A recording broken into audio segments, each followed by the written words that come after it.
मैलेफिसेंट 2014 में बनी एक फैंटेसी एडवेंचर मूवी है। IMDb पर इसकी रेटिंग 7 है, जो कि बहुत ही अच्छी रेटिंग है। So hey guys, welcome back to your own channel cinema at home. Maleficent जो एक सुंदर परी है और मूर्स जंगल में रहती है। इस जंगल में और भी कई तरह के जादुई जीव रहते हैं। दरअसल ये एक जादुई जंगल है। एक दिन मैलेफिसेंट को एक इंसान अपने जंगल में दिखाई देता है। इंसानों को इतने पास से उसने पहली बार देखा था। वो इंसान उसी की उम्र का एक लड़का होता है जिसने उस जादुई जंगल से एक हीरा चुराया होता है। वो उसे मैलेफिसेंट को वापस कर देता है। वो मैलेफिसेंट को बताता है कि वो इस दुनिया में एकदम अकेला है। उसके माँ बाप नहीं है, वो एक अनाथालय में रहता है। मैलेफिसेंट भी कहती है कि वो भी एकदम अकेली है, उसकी भी फैमिली नहीं है। ये जादुई जंगल ही है जो उसका अपना है। वो अपना नाम स्टीफन बताता है और कहता है पास वाले राज्य के महल में वो एक दिन जरूर जाएगा और वहां से जाने से पहले दोबारा वहां आने की बात करते हुए मैलेफिसेंट से हाथ मिलाता है। तभी मैलेफिसेंट को एकदम से झटका लगता है। पूछने पर वो बताती है कि स्टीफन की पहनी हुई आयरन की रिंग से ऐसा हुआ है। आयरन परियों का सबसे बड़ा दुश्मन होता है, वो उन्हें जला कर रख देता है।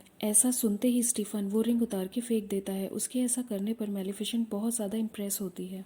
समय बीतता जाता है और धीरे धीरे मैलेफिसेंट और स्टीफन की दोस्ती प्यार में बदलने लगती है और मैलेफिसेंट के 16वें जन्मदिन पर स्टीफन मैलेफिसेंट को एक ट्रू लव किस करता है। दोनों बहुत ही खुश थे। काफी साल बीत चुके हैं पर स्टीफन वापस मूर्स जंगल नहीं आता। मैलेफिसेंट भी अब एक बहुत ही ज्यादा खूबसूरत और ताकतवर परी बन चुकी है। मूर्स जंगल की रक्षा वही करती है। अचानक एक दिन मैलेफिसेंट देखती है कि पास वाले राज्य का वो लालची राजा हेनरी मूर्स जंगल को हथियाने के लिए वहां अपनी एक बहुत बड़ी फौज के साथ आ पहुंचता है। ऐसा देखकर मैलेफिसेंट उन्हें रोकते हुए वापस जाने को कहती है, पर राजा और बाकी सैनिक उसका मजाक बनाते हुए सामने से रास्ता छोड़ने को कहते हैं और उसे बहुत ही तुच्छ समझते हैं। तभी मैलेफिसेंट अपने जंगल की क्रीचर्स को राजा के सैनिकों से लड़ने भेजती है। इस लड़ाई में राजा की हार हो जाती है और वो वहां से वापस चला जाता है। अब एक दिन राजा बहुत बीमार हो जाता है। वो अपनी प्रजा के बीच ये ऐलान भेजता है, जो भी उस मैलेफिसेंट को मारकर मेरे सामने लाएगा उससे मैं अपनी बेटी की शादी करके अपना सारा राज्य सौंप दूंगा। अब वही छोटा बच्चा स्टीफन जो बड़ा हो चुका है, इसी राजा के यहाँ काम करता है। इस ऐलान को सुनकर उसके मन में लालच आ जाता है और वो मैलेफिसेंट के पास आ जाता है। मैलेफिसेंट उसे देखकर बहुत खुश हो जाती है, पर उसे इंसानों के लालच और चालाकी का अब तक नहीं पता था।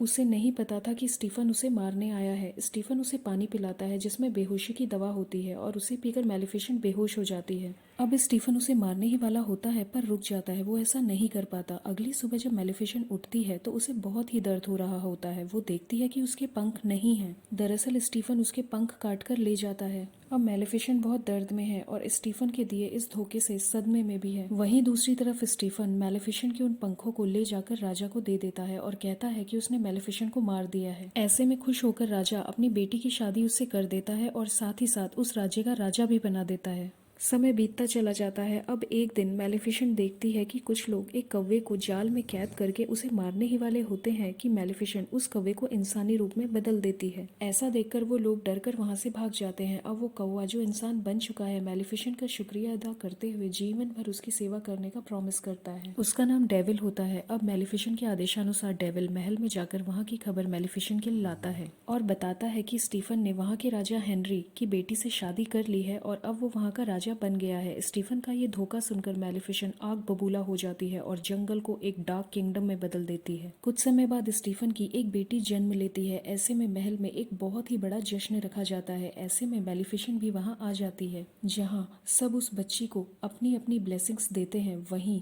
मैलेफिसेंट देती है एक अभिशाप और कहती है कि अपने 16वें जन्मदिन पर व्हील की सुई उसे लगेगी और वो बहुत ही गहरी नींद में चली जाएगी और फिर कभी भी नहीं उठेगी। ये सुनकर स्टीफन मैलेफिसेंट के पैरों में गिर जाता है और अपना दिया अभिशाप वापस लेने को कहता है। ऐसे में मैलेफिसेंट कहती है कि अगर उसे कोई ट्रू लव किस करे तो वो वापस उठ जाएगी। वो ऐसा इसलिए कहती है क्योंकि वो और स्टीफन जानते थे कि ट्रू लव तो होता ही नहीं है। ऐसा कहकर मैलेफिसेंट वहां से चली जाती है। मैलेफिसेंट के वहां से जाते ही स्टीफन अपने सैनिकों को मैलेफिसेंट को मारने के लिए मूर्स जंगल भेज देता है, लेकिन जंगल के चारों तरफ मैलेफिसेंट पेड़ों के जाल से एक दीवार बना देती है जिसके अंदर आ पाना नामुमकिन था। सैनिकों को हार मानते हुए वापस आना पड़ता है। स्टीफन को जब इस बारे में पता चलता है तो वो और ज्यादा परेशान हो जाता है। स्टीफन अपनी नन्ही सी बेटी को 3 परियों को सौंप देता है और उन्हें कहता है कि वो उसे महल से कहीं दूर ले जाकर उसकी अच्छे से देखभाल करें और उसका 16वां जन्मदिन पूरा हो जाने के बाद ही उसे महल में वापस लाए, क्योंकि तब तक मैलेफिसेंट का अभिशाप टल जाएगा।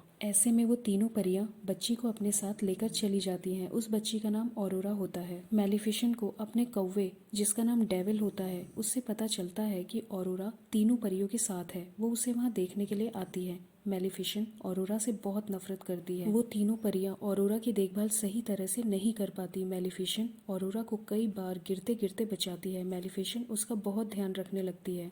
समय बीतता चला जाता है। अब ऑरोरा भी बड़ी हो चुकी है। वो मूस जंगल को बचपन से देखती थी। आज वो वहाँ अंदर चली जाती है। वहाँ जाकर वो मेलिफिसेंट और डेविल से मिलती है और मेलिफिसेंट को देखकर वो बहुत खुश हो जाती है और कहती है कि मैं जानती हूँ आप मेरी गॉड मदर हैं, जो बचपन से मेरा ध्यान रखती आई है। ऑरोरा अब मूस जंगल में आना जाना शुरू कर देती है। मेलिफिसेंट और ऑरोरा अब एक दूसरे को बहुत पसंद करने लग गए हैं। वो एक दूसरे के साथ बहुत खुश हैं। ऐसे में मेलिफिसेंट अब नहीं चाहती कि ऑरोरा अब मरे। वो अपना अभिशाप वापस लेने की पूरी कोशिश करती है, पर चाहकर भी ऐसा नहीं कर पाती, क्योंकि अभिशाप देते वक्त उसने खुद ही कहा था कि दुनिया की कोई भी शक्ति इसे नहीं टाल सकती है। वो परेशान हो जाती है। वहीं दूसरी ओर स्टीफन अपनी बेटी के 16वें जन्मदिन पूरा होने के बाद उससे मिलने की आस में बैठा है। इधर एक दिन ऑरोरा मेलिफिसेंट से पूछती है कि सारी परियों के तो पंख हैं पर आपके नहीं, ऐसा क्यों? मेलिफिसेंट बताती है कि उसके भी बहुत बहुत बड़े पंख हुआ करते थे, जिनसे वो बहुत ऊंचाइयों तक आसमान में उड़ती थी, पर वो किसी ने चुरा लिए हैं। ऐसा बताकर मेलिफिसेंट इमोशनल हो जाती है। अब ऑरोरा कहती है कि कल उसका 16वां जन्मदिन है। अपने जन्मदिन के बाद वो हमेशा के लिए मेलिफिसेंट के पास आकर रहने लगेगी। ये सुनकर मेलिफिसेंट बहुत दुखी हो जाती है। तभी वो देखती है कि एक लड़का जिसका नाम फिलिप है वो रास्ता भटक गया है। वो ऑरोरा से मिलता है। ऑरोरा उसकी रास्ता बताने में हेल्प करती है। वो दोनों एक दूसरे को पसंद करने लगते हैं। ऐसे में मेलिफिसेंट का कौवा जिसका नाम डेविल है वो कहता है कि मेलिफिसेंट आप दुखी मत हो, आपके अभिशाप के हिसाब से अगर कोई ट्रू लव इसे किस करेगा तो वो ठीक हो जाएगी, तो फिलिप शायद वही ट्रू लव हो। ऐसे में मेलिफिसेंट हंसती है और कहती है उसने ये अभिशाप इसीलिए तो दिया था क्योंकि ट्रू लव एग्जिस्ट नहीं करता। अब ऑरोरा उन 3 परियों के पास पहुंचती है और उन्हें बताती है कि अब वो मूस जंगल में जाकर रहने लग जाएगी अपनी गॉड मदर के पास।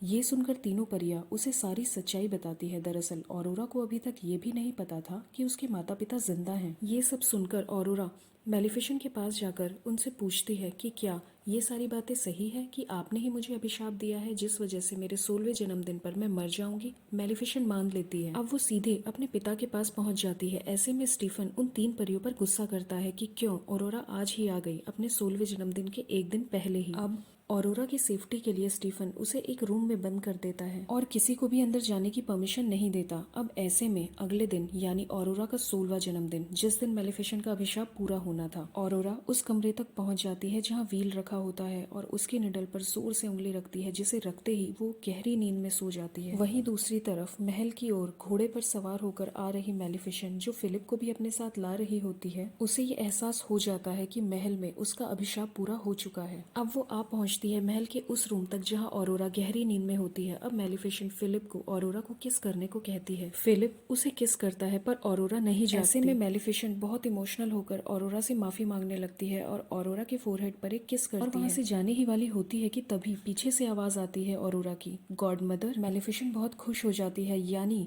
ये ऑरोरा और मेलिफिसेंट के बीच के ट्रू लव की वजह से हुआ था। अब ऑरोरा मेलिफिसेंट के साथ मूस जंगल जाना चाहती है। वो एक हॉल में पहुंच जाते हैं। वहीं दूसरी तरफ स्टीफन को मेलिफिसेंट के अपने महल में होने की जानकारी मिल जाती है। हॉल में पहुंची मेलिफिसेंट पर वहां के सैनिक एक आयरन का जाल फेंक देते हैं और ऑरोरा को उसके पास जाने से रोकने के लिए उसे एक तहखाने में बंद कर देते हैं। आयरन के जाल की वजह से मेलिफिसेंट की ताकत कम होने लगती है। अब वो अपने कौवे यानी डेविल को अपने जादू से एक ड्रैगन बना देती है। ड्रैगन बनकर डेविल अपने आसपास के सैनिकों पर आग उगलकर उन्हें मारने लगता है और मेलिफिसेंट को उस जाल से आजाद कर देता है। लेकिन कुछ देर बाद ही सैनिक उस ड्रैगन पर काबू पा लेते हैं और उसे कैद में जकड़ लेते हैं और मेलिफिसेंट के चारों तरफ आयरन की शीट ले आते हैं। अब सामने निकल कर आता है स्टीफन, जो कि पूरी तरह से आयरन से कवर्ड होता है। स्टीफन मेलिफिसेंट को एक लोहे की जंजीर से मारता हुआ उसे दूर फेंकने लगता है। वहीं दूसरी तरफ ऑरोरा को तहखाने के अंदर जाते हुए मेलिफिसेंट के कटे हुए पंख मिलते हैं जो हिल रहे होते हैं। ऑरोरा उन्हें आजाद कर देती है। अब यहाँ स्टीफन मेलिफिसेंट को मारने ही वाला होता है कि ऑरोरा द्वारा आजाद किए वो पंख मेलिफिसेंट से आकर जुड़ जाते हैं और मेलिफिसेंट दोबारा से बहुत ज्यादा पावरफुल हो जाती है। अब मेलिफिसेंट अपनी पावर से ड्रैगन, जो कि उसका कौवा था, उसे आजाद कर देती है और स्टीफन समेत उड़कर महल की सबसे ऊंची चोटी पर पहुंच जाती है। वो चाहे तो स्टीफन को खत्म कर सकती थी, पर वो ऐसा नहीं करती और वहां से उड़कर जाने लगती है। पर तभी स्टीफन उसे पीछे से पकड़ लेता है और दोनों नीचे गिरने लगते हैं। मेलिफिसेंट अपने पंख फैलाकर ऊपर उड़ जाती है और स्टीफन जमीन में गिरकर मर जाता है। मूवी के आखिरी में हमें दिखाते हैं कि अब मेलिफिसेंट ने मूस जंगल के चारों तरफ बनाए पेड़ के जाल को खोल दिया है और अब जंगल पहले की तरह हरा भरा हो जाता है। साथ ही साथ मैलिफिसेंट ऑरोरा को वहाँ की क्वीन बना देती है और इसी के साथ ये मूवी यहीं खत्म हो जाती है। तो मिलते हैं अब आपसे अगली वीडियो में, तब तक के लिए बाय बाय।